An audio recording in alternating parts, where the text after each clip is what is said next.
happy Monday po mga ka-joiners, mga kapwa ko Pasigueño. Ngayon po ay nandito tayo ngayon sa temporary Pasig City Hall at flag raising ceremony.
Ayan, nandito na po ang ating mga City Council. At nandito na rin po ang ating butihing Vice Mayor Dudut Jaworski. Ayan, at nandito na rin po si Mayor Vico Soto.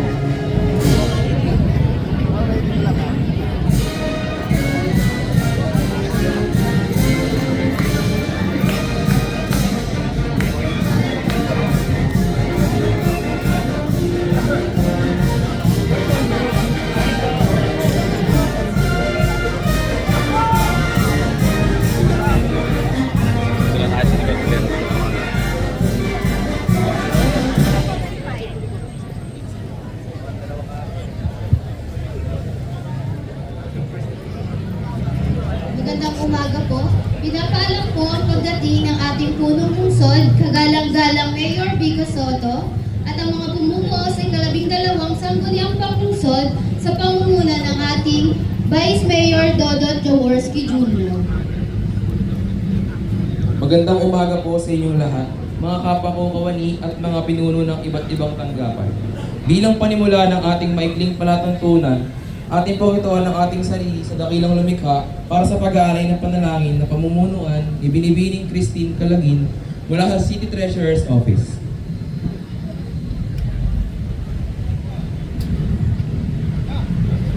At pinakamahabagin. Kami po ay taus-pusong nagpapasalamat sa panibagong araw na iyong pinagkaloob, sa buhay, sa lakas, at sa pagkakataong makapaglingkod sa aming kapwa.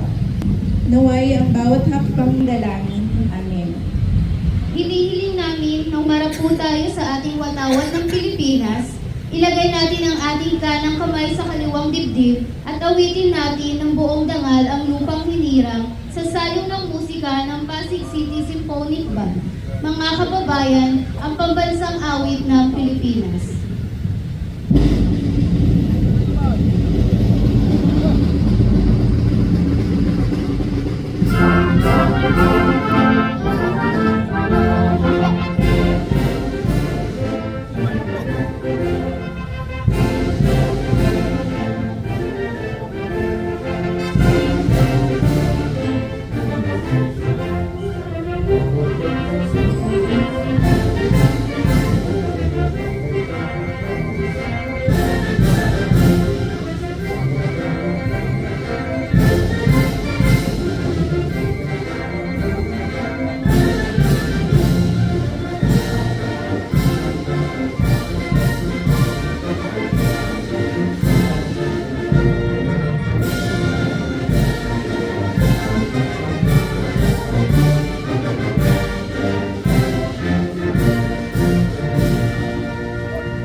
Sa ating bandila para sa panunumpa ng katapatan sa watawat ng Pilipinas na pangungunahan ni Binibining Leslie Natanawan mula sa City Treasurer's Office.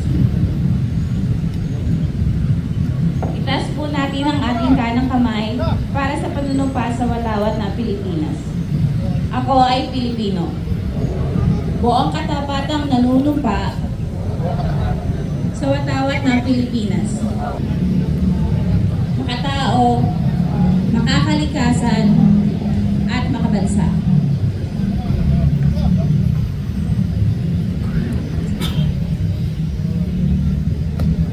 Humarap po tayo sa bandila ng lungsod ng Pasig. Sa pagkakataon naman pong ito, awitin natin ang buong sigla ang Marcha ng Pasig sa salunod tugtugin ng Pasig City Symphonic Band.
Mula sa City Treasurer's Office. Panlooban ng Lingkod Bayan. Ako ay isang Lingkod Bayan. Pangangalagaan ko ang tiwalang pinagkaloob ng mga umayan. Hindi ako magiging bahagi sa mga katiwalaan sa pamahalaan. Titigilan at isisuwanan ko ito. Sa mga tungkulin at hangaring ito, kasiyahan nawa ako ng may kapal.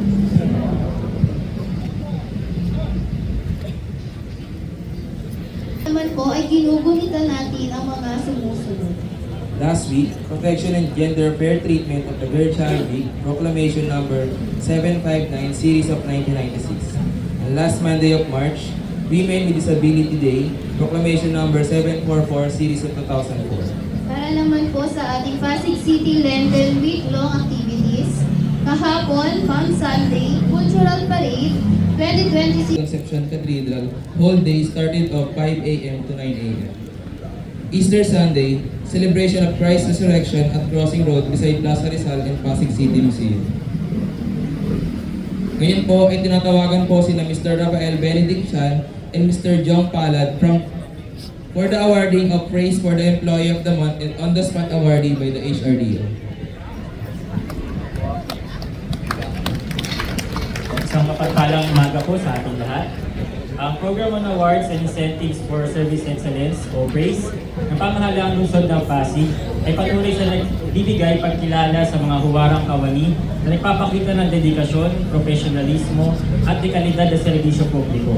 Kabilang din po dito ang mga kawani na kinikilala dahil sa kanilang katapatan, malasakit at mahusay na pagtupad ng tungkulin. Kaya ngayon po umaga, ating gagawaran ang mga tanging kawani para sa Employee of the Month at on-the-spot award bilang bahagi ng PRAISE. Inanyahan ko po si Mayor Vico Soto bilang Praise Chairperson, Vice Mayor Donald Jaworski at mga kasama sa sangguniang panglungsod upang igawan ang Certificate of Recognition para sa mga Employee of the Month and on-the-spot award. Atin na pong kilalanin ang mga Employee of the Month para sa buwan ng Enero 2026. Una po rito, siya po ay mula sa Public Information Office. Nakakita siya ng dedikasyon sa maaga at pagbabahagi ng impormasyon, mahusay na pakikipag-ugnayan sa iba't ibang tanggapan at tapat na pagbibigay ng tama at napapanahong impormasyon sa publiko. Ang ating outstanding employee in administrative support, Ginoong Efren A.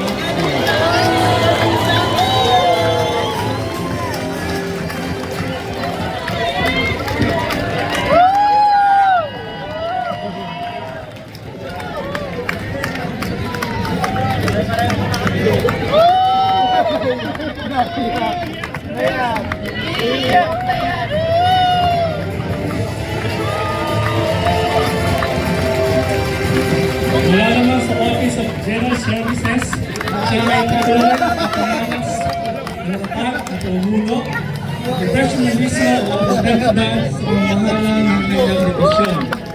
ang kanyang kahangahan ng disiplina sa trabaho, mga makabago at makanap na inistribo, at tapat na paglilingkod ay malaki ang nagtulong sa pagiging epektibo at epesyente ng pamahalaan ng lungsod ng Pasig. Ang Outstanding Division Head, Miss Arlani A. Viera.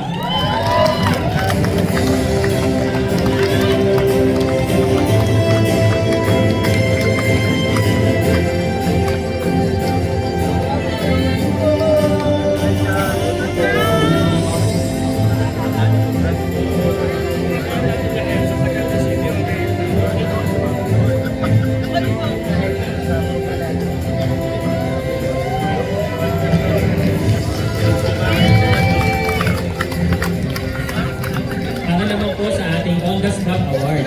Sila po yung mga kinikilala ng mga kawani na nagpakita ng katapatan at malasakit sa serbisyo na nabigyan ng commendation mula sa kanilang mga kliyente. Ang ating mga awardan ay lahat po ay mula sa Peace and Order Department Public Safety Division.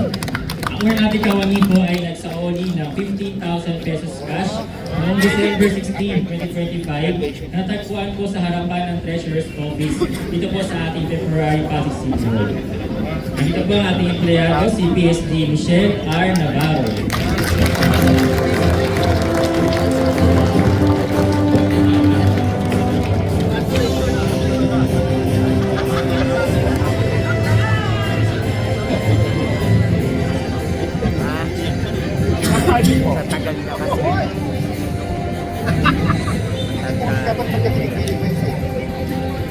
Sa BPLB Assessment Area, BPLB Renewal Satellite Silver City 4, Barangay Ugong, nagtataguan doon at isnauli rin sa may-ari ang 13,000 pesos cash noong January 16, 2026.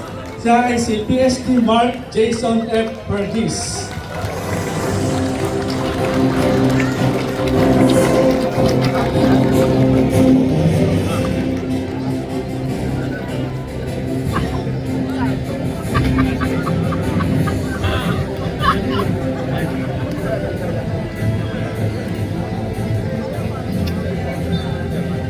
Parehong petsa naman po na January 16, 2026, natagpuan ng 9,050 pesos cash sa cashier area ng BPLD Renewal Satellite sa Silver City 4, Barangay Ugong at naisoli rin ito sa may-ari nito.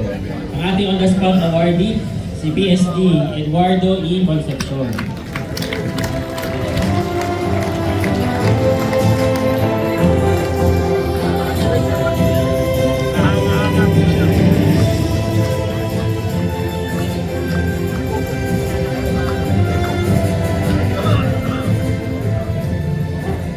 Isnauli niya sa may-ari ang isang manager's check na nagkakahalaga ng 800,300 pesos and 30 centavos. Ang cheque ay kanyang natagpuan sa Treasury Department, BPLD Renewal Satellite, Silver City 4, Barangay Ugong noong January 21, 2026. Siya ay walang iba kundi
tunay na kahanga-hanga ang kanilang mga gawa at maaaring silang maging luwaran ng bawat empleyado sa pamanahang lungsod ng Pasig. Maraming salamat po sa inyong tapat at marangal na paglilingkod. Ang inyong tagumpay ay tagumpay ng bawat Pasigenyo. Muli, maraming salamat po.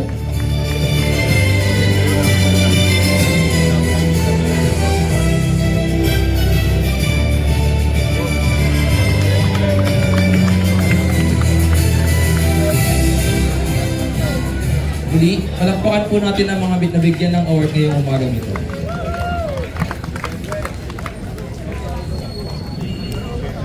Maraming salamat po sa mga departamento at tanggapan na nanguna sa ating maikling programa sa umagang ito. Maraming salamat din po sa ating Pasig City Symphonic Band at Cultural Affairs and Tourism Office.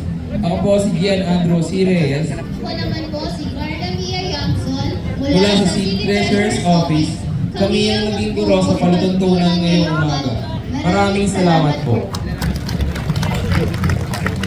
Sa pagkakataon po ito, pakinggan po natin ang mensahe ng ating punong lungsod. Mga kasama, palakpakan po natin, Mayor Vico Soto. Maraming salamat. Magandang umaga po sa ating lahat. Vice Mayor Dodot, City Council, sa ating mga kasama mula sa nasyonal at lokal na pamahalaan, sa mga nabigyan ng parangal ng ating praise committee, sa ating mga tapat na PSD. Nasaan na po sila? Saan sila punta? Ha? Sa ating mga, siguro nawala sila bigla. Sa ating mga tapat na PSD, maraming salamat po sa inyo. Sana po lahat ng kawani ng ating pamahalaan, kundi lahat ng mamamayan ay maging katulad po ninyo. Pero sa ating mga taxpayers, sa ating mga kliyente, ang tanong ko naman po, bakit kayo lagi nag-iiwan ng pera kung saan-saan?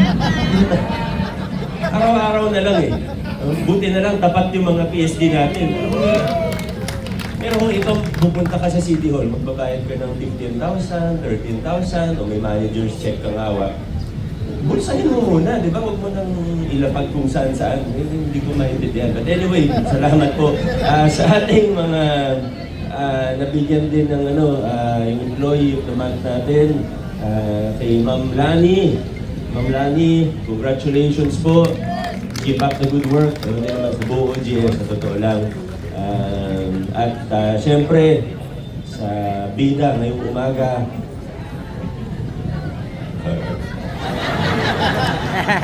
Ka-Efren! Congratulations! Hindi lang sa award na natanggap nyo ngayong umaga, no? Pero sa ilang dekada ng maayos at mahusay na serbisyo sa ating lokal na pamahalaan. Maraming salamat. Nabawian ka namin kanina, hindi ka pa nakatingin, napicturean ka na namin.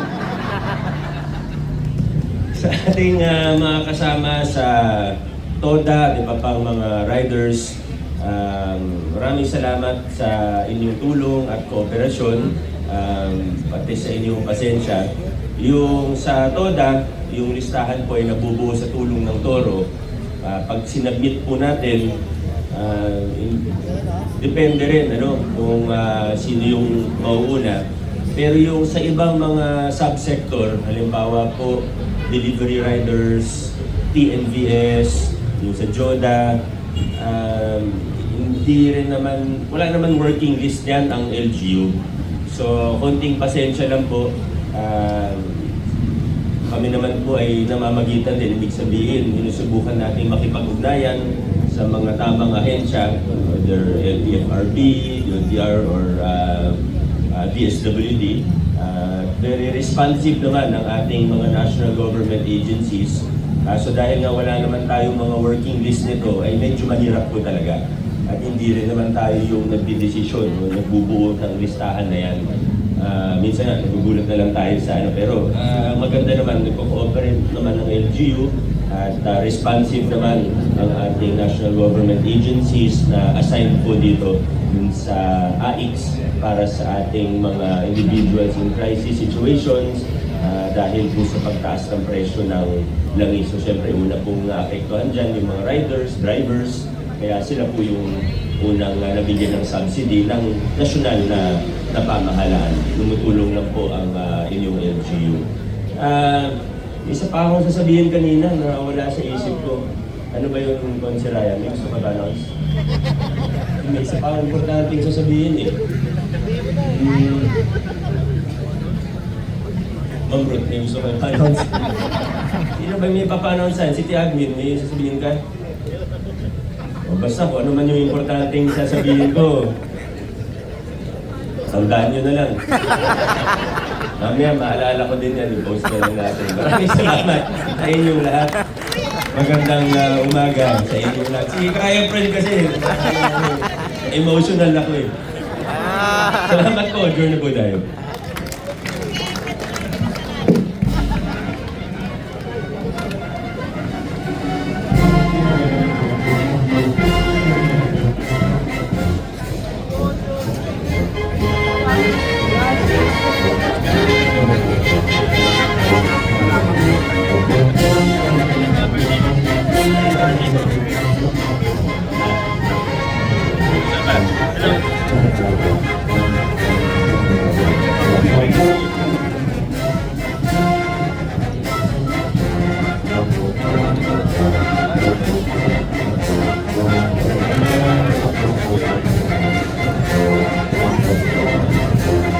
Ayan, congratulations po sa lahat ng kawani na nakatanggap ng parangal sa araw na ito, lalong higit kay Kuya Efren at ilang dekada ng photographer ng Pasig LGU.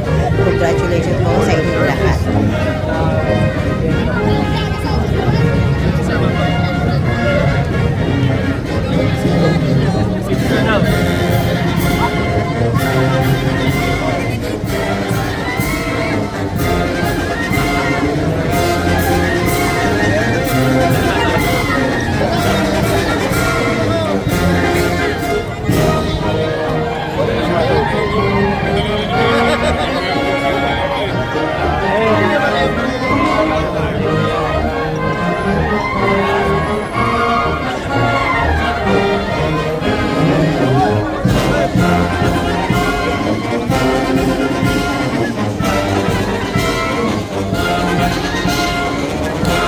Hanggang dito na lang po muna ang ating vlogs. Maraming salamat po sa panonood at para po sa bago pa lang sa ating channel. Welcome po ang lahat and please like and share, comment down below and please subscribe. Ingat po ang lahat. Bye!